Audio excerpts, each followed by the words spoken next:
Bismillahirrahmanirrahim. Assalamualaikum warahmatullahi wabarakatuh dan selamat siang. Pada kesempatan ini tanggal 20 Mei yang bertepatan dengan peringatan Hari Kebangkitan Nasional yang ke-118 di tahun 2026.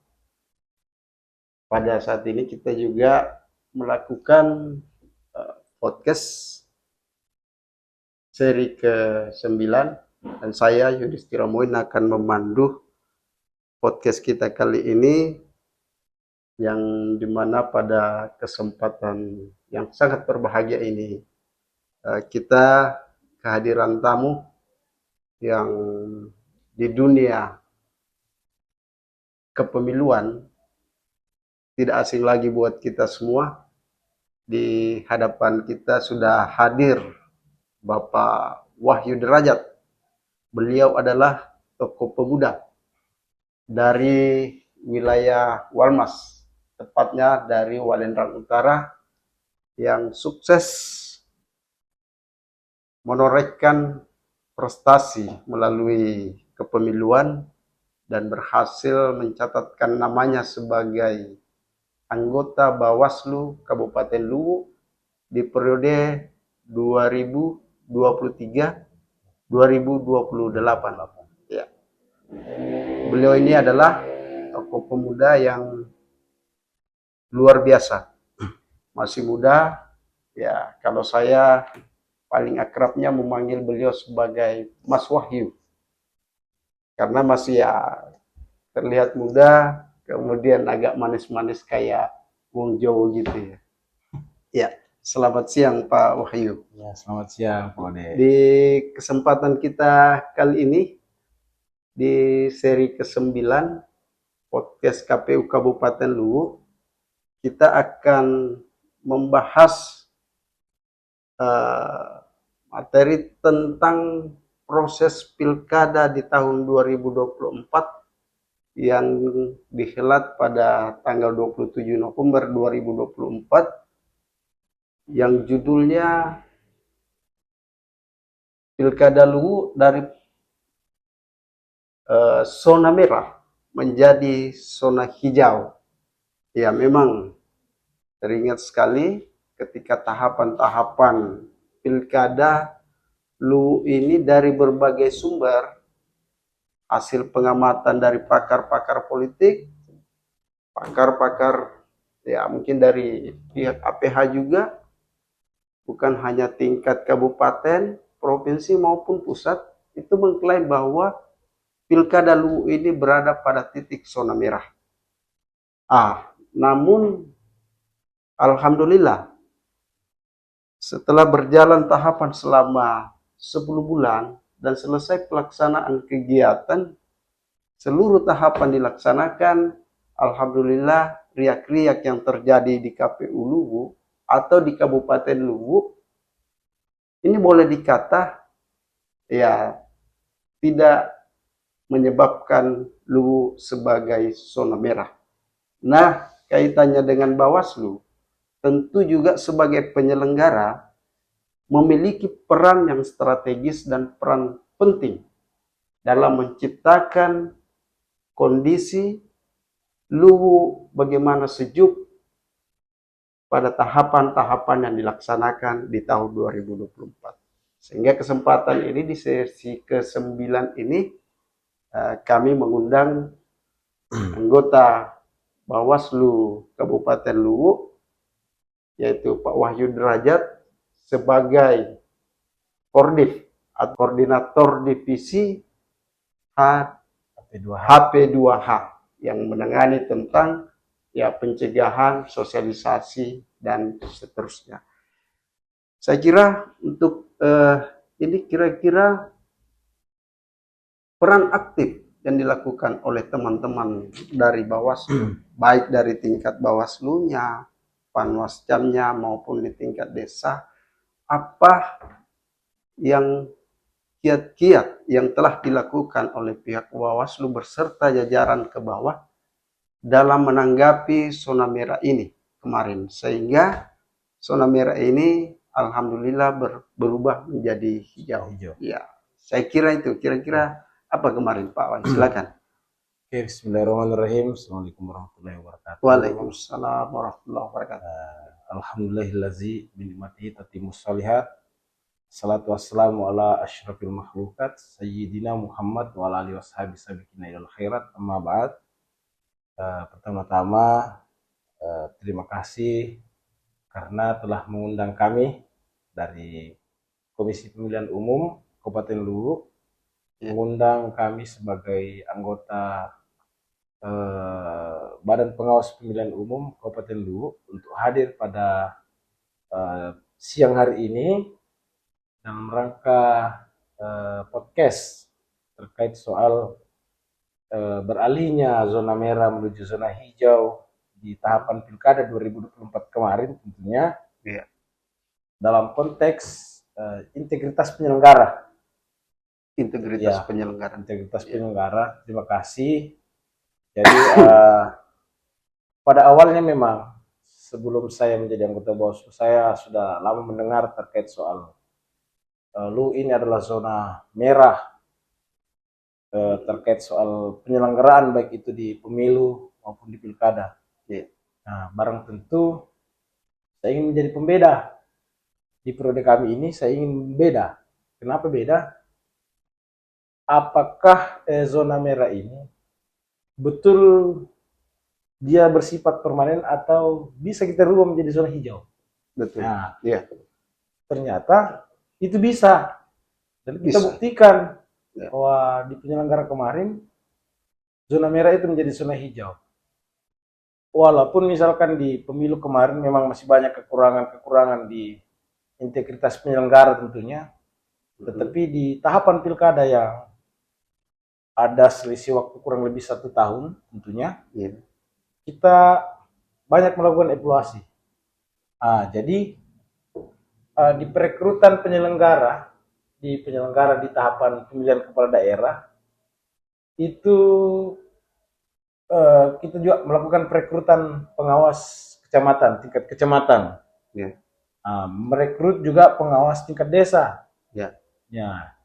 Jadi kami di Bawaslu itu melakukan evaluasi dengan pertama itu melakukan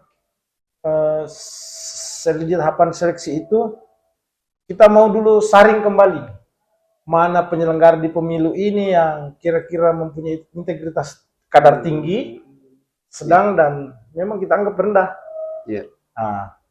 Jadi penyelenggara pemilu ini yang kami anggap integritasnya baik dan cukup, itu kami pertahankan. Setelah kami pertahankan, kekurangan dari itu kita rekrut dengan mengikuti peraturan dan perundangan yang berlaku. Jadi kemarin saya potong. Jadi kemarin penyelenggara di tingkat kecamatan maupun desa pada saat pemilu itu terputus, tidak nyambung dengan tidak nyambung. Tapi memang di regulasi Undang-Undang 10 itu memang ada perekrutan baru khusus untuk pilkadanya. Untuk pilkada, sehingga itu menjadi peluang kepada kami untuk melakukan saring atau kita filter yang mana kira-kira di penyelenggara pemilu ini yang bisa kita ambil penyelenggara kita pertahankan. Yang bagus-bagus ini kita pertahankan. Sekitar berapa persen itu dari penyelenggara pemilu? Sekitar 90% mungkin cukup. 10%. Ini lah yang kita tidak ini lagi, kita tidak gunakan lagi. Sehingga kita saring lagi, kecuali di tingkat pengawas desa itu ada sekitar kurang lebih 50%. Kalau tingkat desa namanya PPL ya? PKD. Pengawas kelurahan dan desa. Oh ya, PKD.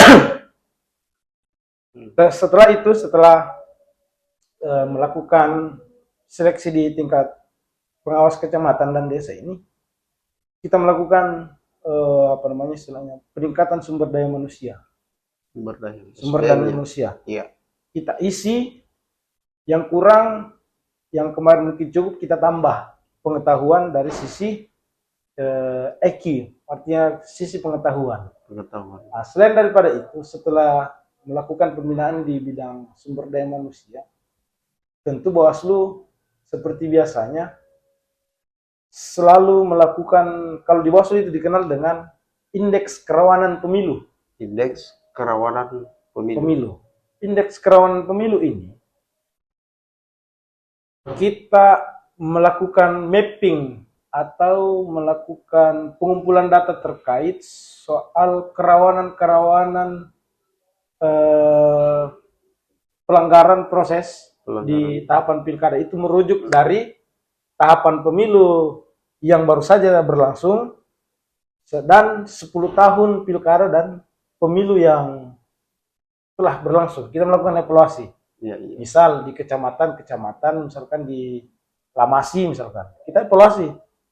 Di Lamasi ini tingkat kerawanannya kita bagi 3. Ada namanya tingkat kerawanan tinggi, tingkat kerawanan sedang, dan kita kerawanan ringan. Ya. Sehingga ini menjadi bahan kepada kami. Setelah hasil mapping ini, di 22 kecamatan ini kita melakukan mapping terkait soal kerawanan-kerawanan, terutama di integritas penyelenggara, netralitas aparatur sipil negara, money politik, dan lain sebagainya.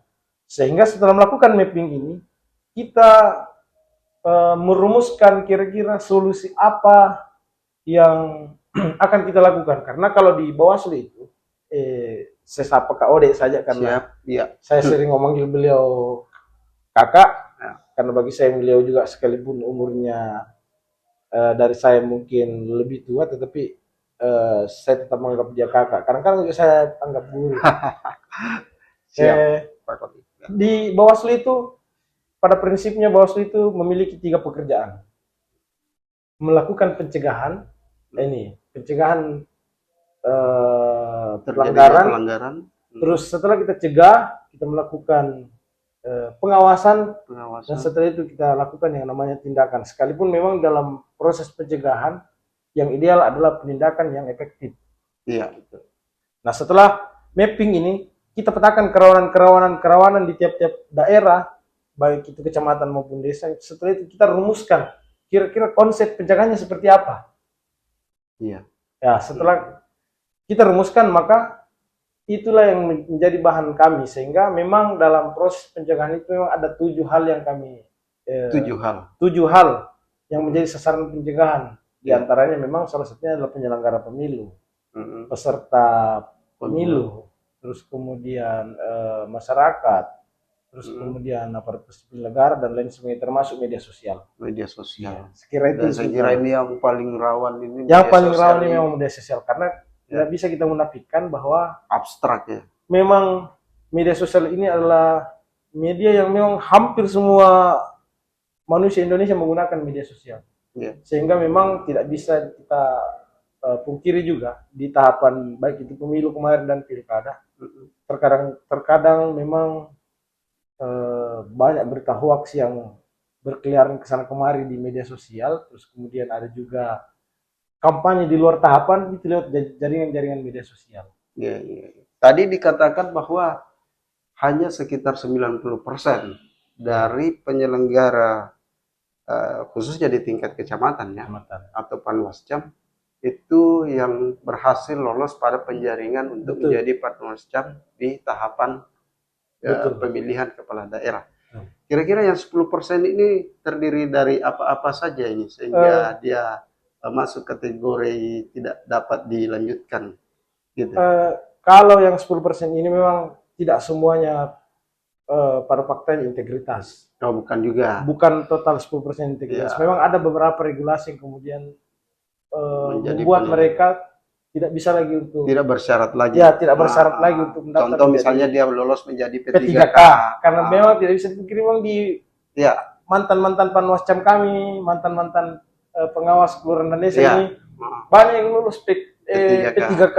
Itu tidak bisa dipungkiri. Ada juga yang menjadi aparat desa. Iya, aparat desa. Terus kemudian ada yang berpindah pendudukan.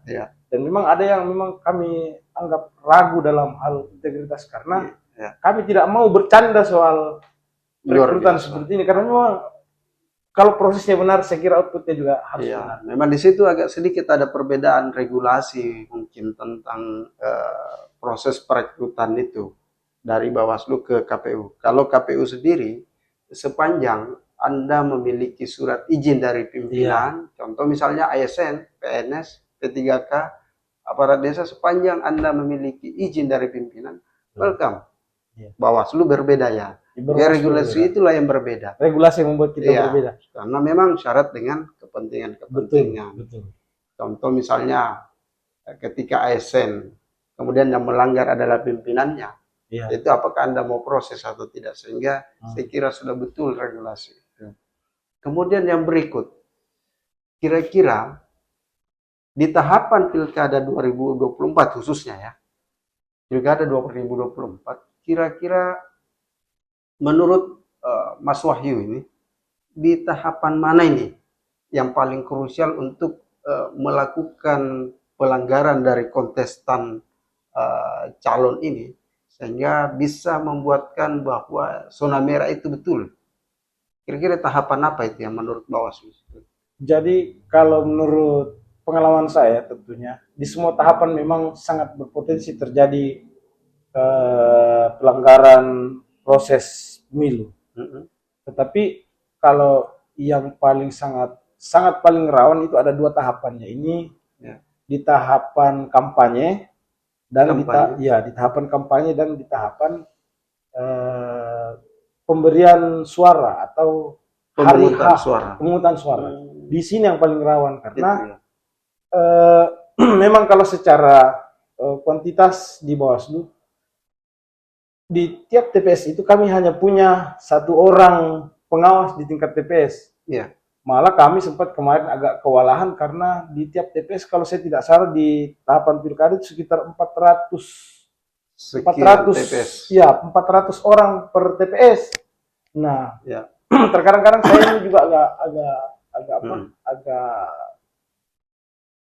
ragu terkait soal bagaimana bisa seorang pengawas TPS ini mampu mengawasi kurang lebih 400, mengenali pemilih yang ada di TPS tempat diawasi itu. Betul. Termasuk di orang-orang yang akan memberikan hak suaranya, karena di hari-hari itu memang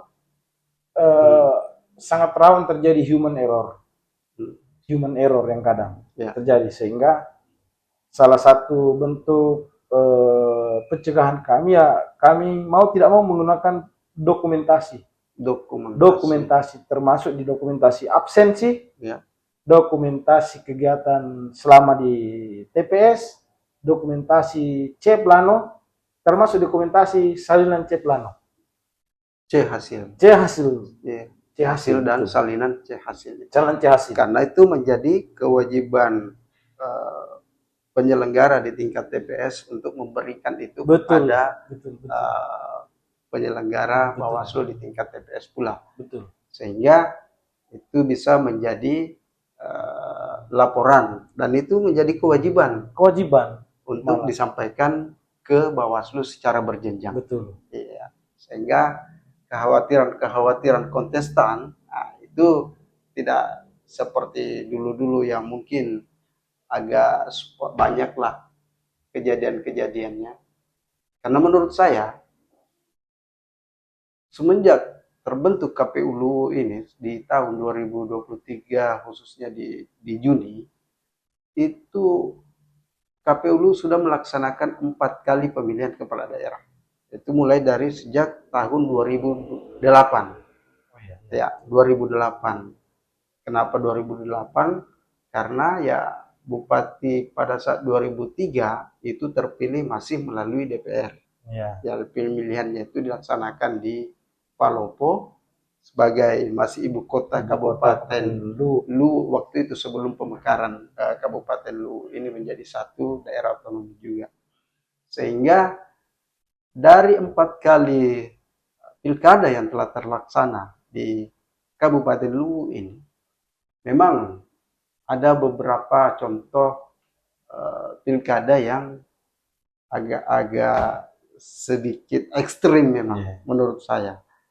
Jadi contoh misalnya di tahun 2013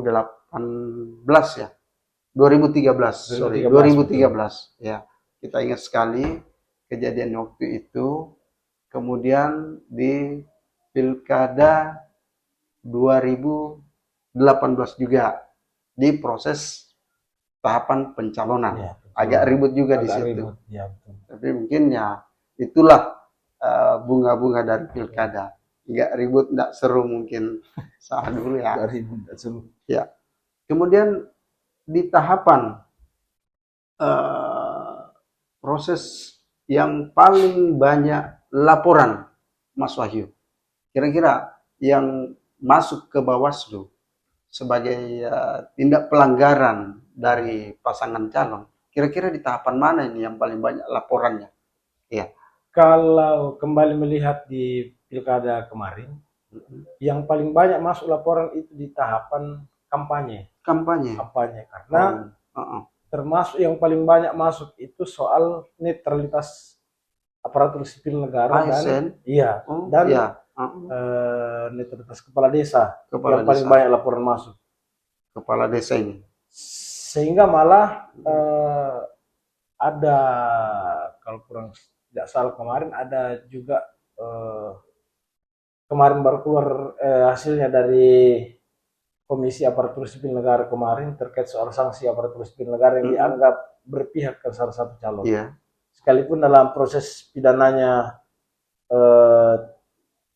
tidak ingkrah, tetapi sanksi netralitas aparatur sipil negara sudah keluar dari komite ini kemarin, Komite Aparatur Sipil Negara. Iya. Ya, jadi yang paling rawan memang itu di tahapan kampanye. Kampanye Yang paling pelanggarannya. Iya. Contoh misalnya pelanggaran apa yang di itu tadi netralitas aparatur sipil negara. Kalau di contoh misalnya tadi kan disebutkan ya pelanggaran-pelanggaran melalui media sosial misalnya. Ini kalau laporan-laporan melalui media sosial itu banyak juga ya Pak?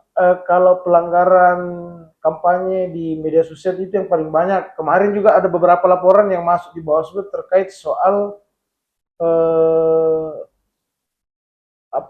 kampanye di media sosial, tetapi memang inilah hukum kita, mungkin di hukum kita ini memang ada kehambaran hukum, bukan kekosongan, tetapi kehambaran hukum karena terkait soal kampanye media sosial ini memang di Bawaslu itu masih sangat minim peraturan terkait soal itu, sehingga beberapa laporan kami itu kemarin yang masuk di Bawaslu itu kami lanjutkan di peraturan perundang-undangan lainnya. Tidak terproses di Bawaslu sehingga memang menjadi undang-undang IT dan masuk dalam penanganan cyber Polri. Jadi belum ada memang regulasi yang mengatur tentang itu. Mudah-mudahan di pilkada ke depan ini entah apa ini dilaksanakan di 2029 atau 2031 sesuai putusan 135 dari Mahkamah Konstitusi. Mudah-mudahan luar biasa juga ini. Bagaimana Bawaslu bisa merubah zona merah. Jadi memang secara legitimasi hukum, lembaga yang diberikan kewenangan dalam melakukan pencegahan dan pengawasan di tahapan pemilu dan di pilkada memang Bawaslu, tetapi tentu peran Bawaslu tidak akan maksimal tanpa andil atau tanpa campur tangan dari berbagai pihak. Artinya dalam proses pencegahan dan pengawasan ini tidak boleh serta-merta kita menumpukan semuanya itu kepada Badan Pengawas Pemilu, karena kita tahu semua secara personil memang juga di Bawaslu itu sangat sedikit, tentunya. Makanya kita butuh peran-peran berbagai stakeholder yang ada, baik itu di peran organisasi-organisasi kepemudaan, peran pemerintah tentu, APH, termasuk juga peran-peran di lapisan masyarakat terkecil pun itu kita sangat membutuhkan partisipasi. Sehingga di Bawaslu sekarang ini memang kami sangat mendorong program partisipasi masyarakat di tahapan non tahapan ini. Sehingga pada saat pelaksanaan tahapan nanti yang tidak seribet lagi bagaimana menjelaskan atau harus mensosialisasikan tentang apa yang harus dan wajib diikuti atau dituruti oleh masyarakat khususnya Kabupaten ini. Makanya kita menghimbau tentunya kepada masyarakat di tahapan-tahapan pemilu nantinya, harapan kami masyarakat ini ikut mengawasi dan mencegah pelanggaran, bukan menjadi ikut mengawasi, ikut mencegah dan mengawasi, tidak masuk dalam kelompok yang dicegah dan tidak masuk dalam kelompok yang diawasi. Iya, Saya kira itu penting. betul. Jadi di penyelenggaraan pemilu ini kan ada penyelenggara dua ini, antara KPU dan Bawaslu. Nah, kira-kira waktu tahapan Pilkada 2024 kemarin, sejak mulai tahapan, ya tahapan awalnya pasti adalah perekrutan penyelenggara di tingkat kecamatan sampai ke bawah. Bagaimana Bawaslu membangun komunikasi dengan KPU, ya, yang notabene sebagai penyelenggara teknis, sehingga kondisi zona merah ini bisa menjadi hijau. Karena setahu saya, tidak semua juga ya kabupaten kota di Indonesia ini yang melaksanakan pilkada hubungan harmonis adem-adem saja di antara Bawaslu dengan KPU. Tetapi di Luwu ini, ya mungkin salah satu penyebabnya kenapa zona merah itu menjadi hijau, bahwa ya, hubungan harmonis yang terjalin antara Bawaslu dan KPU Luwu sendiri. Kira-kira bagaimana kalau persoalan itu? Ya. Memang kalau kita melihat di beberapa daerah lainnya tentunya, bukan hanya terjadi di Sulawesi Selatan, banyak di daerah di Indonesia ini memang harmonisasi antara Bawaslu dan KPU ini kadang tidak semanis yang kita bayangkan. Iya. Tapi memang perlu kita ini harus cerdas dalam membedakan mana yang dikatakan sekalipun memang di antara Bawaslu dan KPU ini terkadang beda penafsiran di regulasi. Beda penafsiran, tetapi memang harus tetap profesional antara menjaga mana hubungan sosial dan mana hubungan pekerjaan, karena memang secara regulasi, secara aturan tentunya antara Bawaslu dan KPU ini memang ada perbedaan orientasi pekerjaan, ada berbeda orientasi dalam hal profesional job masing-masing, tetapi memang harus kita ini cerdas-cerdas dalam kapan kita berinteraksi secara sosial dan kapan kita berinteraksi secara kelembagaan, profesional dan kelembagaan. Itu yang harus kita profesional dalam itu, mampu menempatkan diri, mampu menempatkan di mana diri seharusnya, apakah ini sosial atau lembaga. Jangan sampai kita berbeda di hal profesional job dan ikut berbeda di kehidupan sosial. Tentunya itu harus dibedakan. Kadang kita ribut dalam forum, ribut dalam hal penafsiran, regulasi masing-masing, tetapi di kehidupan sosial kita harus tetap harmonis. Tidak boleh disangkut pautkan antara ini urusan di laut jangan dibawa di darat. Urusan di laut jangan dibawa di darat, apalagi mau dibawa ke udara. Luar biasa. Ya, saya kira. Terakhir Pak Wahyu, ini paling terakhir ini. Kira-kira Mas Wahyu ini bersama teman-teman Bawaslu yang lain, Pak Ibu Ani dan Pak Ketua Pak Irfan, harapan ke depan, terutama untuk menjaga stabilitas kepemiluan, khususnya di Kabupaten Luwu ini. Kira-kira harapan teman-teman di Bawaslu untuk KPU ke depan ini apa itu? Kira-kira, apa ya? Saya kira yang kemarin ini di tahapan pemilihan pilkada, khususnya di KPU Luwu secara kacamata pribadi saya, itu sudah sangat baik, sehingga ke depan ini memang perlu kita ini antara Bawaslu, KPU, partai politik dan stakeholder yang ada itu harus saling sering berkomunikasi lah. Kalau perlu sering ada forum pertemuan atau diskusi di tahapan-tahapan seperti sekarang ini di daftar pemilih berkelanjutan ini, itu mestinya kita harus melibatkan semua stakeholder yang ada supaya sharing diskusi terkait soal demokrasi ini itu tidak perlu dingin, tetap panas, karena kita mau demokrasi di Indonesia, khususnya di tanah kelahiran kita ini di Luwu tentunya itu jauh lebih berkembang dan jauh lebih sehat serta jauh lebih dewasa. Karena kita mau proses demokrasi kita ini tidak diwarnai oleh kecurangan, tidak diwarnai oleh intimidasi, tidak diwarnai oleh netralitas aparatur sipil negara, tidak diwarnai oleh kekerasan dan lain sebagainya. Iya. Saya kira seperti itu dari saya, dan apa istilahnya, saya ingin mau mengklarifikasi terkait sedikit tadi soal saya ini Wahyu Derajat, memang betul dari Walmas, Ya. tapi bukan dari Walendrang Utara. Oh, Saya bukan. ini putra asli dari Lamasi. Lamasi. Betul, Sorry. Lamasi. Oh, Lamasi. Iya, iya. Alhamdulillah. Jadi beliau ini dari Kecamatan Lamasi, salah satu kecamatan yang ada di wilayah utara, itu dari 6 kecamatan yang terpisah dari induk. Jadi ada secara geografis itu terbatasi dengan satu wilayah otonom, yaitu Kota Palopo. Betul, betul. Ya, sehingga ya di lu ini memang ada sedikit keanehan. Kenapa seperti itu ya? Itu Allahu alam, itu mungkin menjadi tugas dan apa yang menjadi tanggung jawab dari pendahulu kita.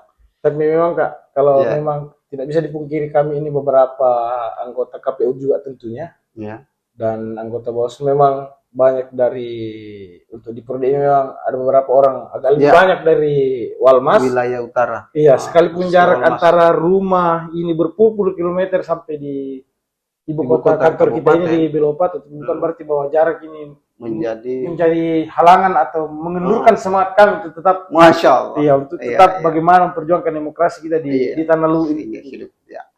Mungkin ada sedikit close statement sebelum kita akhiri podcast kita seri ke-9 ini. Ya. Oke, kalau closing statement, saya tentunya secara pribadi selama mungkin dari tahapan proses pemilu sampai dengan di proses pilkada ini, banyak hal-hal dari saya sendiri secara pribadi yang mungkin salah di tengah-tengah masyarakat kita, di tengah-tengah sosial kemarin, salah kata atau mungkin ada yang buat perasaan kita mungkin tidak senang.